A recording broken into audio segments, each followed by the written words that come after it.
अलग अलग तरह की बंदूकों का अलग अलग तरह का मैकेनिज्म होता है, पर सभी बंदूकें एक ही बेसिक प्रिंसिपल पर काम करती हैं।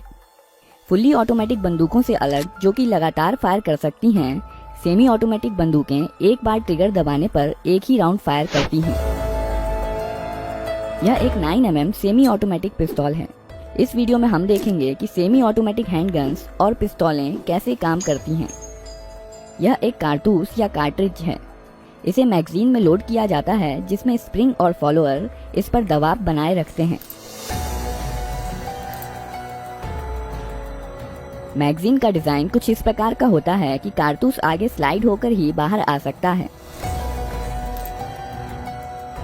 इस मैगजीन को बंदूक में रखा जाता है।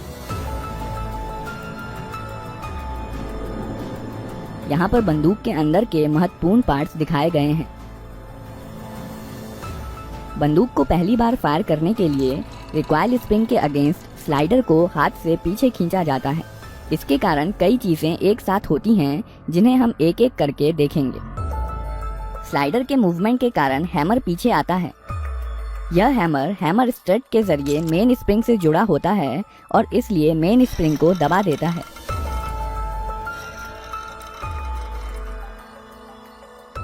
यह सीयर है।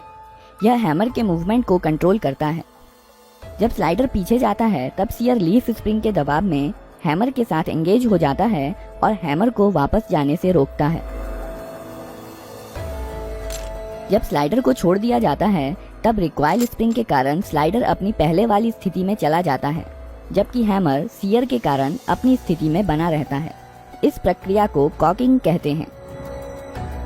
जब स्लाइडर पीछे आता है, तो इस पर बने प्रोजेक्शन बैरल को पीछे की ओर धकेलते हैं, जिसके कारण बैरल कुछ नीचे हो जाता है और इसलिए अब इसमें कारतूस आसानी से भरा जा सकता है।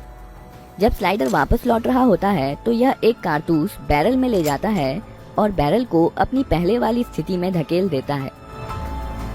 कारतूस का पिछला हिस्सा एक्सट्रैक्टर में फंस जाता है, जो कि स्लाइडर से जुड़ा होता है। पिस्तौल अब फायर करने के लिए तैयार है।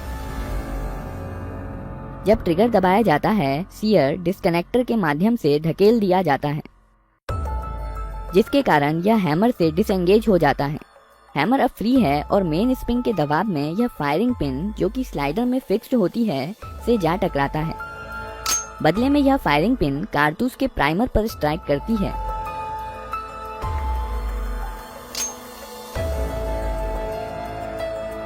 प्राइमर में इम्पैक्ट सेंसिटिव एक्सप्लोजिव होता है, जो फायरिंग पिन के टकराने की वजह से जल जाता है। इसके कारण कारतूस में रखे पाउडर में आग लग जाती है, जिसकी वजह से बहुत सारी गैसेस पैदा होती हैं और इस प्रकार बुलेट के पीछे की जगह बेहद हाई प्रेशर गैसों से भर जाती है। इसलिए बुलेट पर पीछे से बल लगता है, जिसके कारण बुलेट बहुत तेज गति के साथ बैरल से बाहर निकलती है। बुलेट के बाहर आ जाने पर यह गैसेस एटमॉस्फेयर में चली जाती हैं और अब यह बुलेट पर कोई बल नहीं लगाती हैं और बुलेट अपने मोमेंटम के कारण आगे बढ़ती जाती है।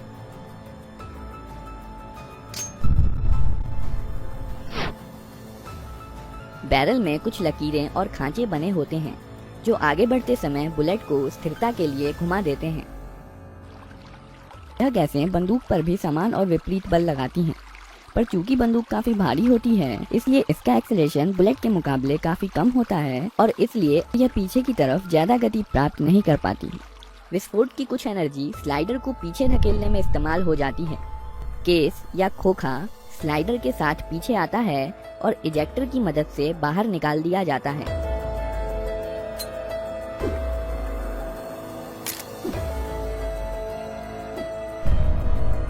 साथ ही साथ स्लाइडर हैमर को पीछे धकेलता है और बंदूक को अपने आप रिलोड भी कर देता है और अब बंदूक अगला राउंड फायर करने के लिए तैयार है। ट्रिगर दबाने पर सीधे सीयर पर धक्का नहीं लगता है।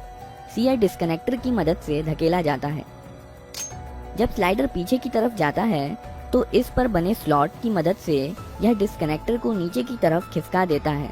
अब ट्रिगर और सीयर अलग हो गए हैं और इसलिए ट्रिगर दबे होने पर भी सीयर हैमर के साथ एंगेज हो सकता है।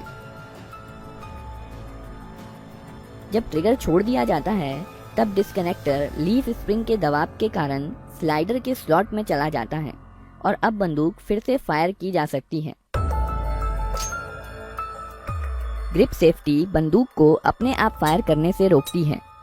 जब बंदूक को हाथ से पकड़ लिया जाता है तभी ट्रिगर डिस्कनेक्टर के जरिए सीयर को मूव कर सकता है।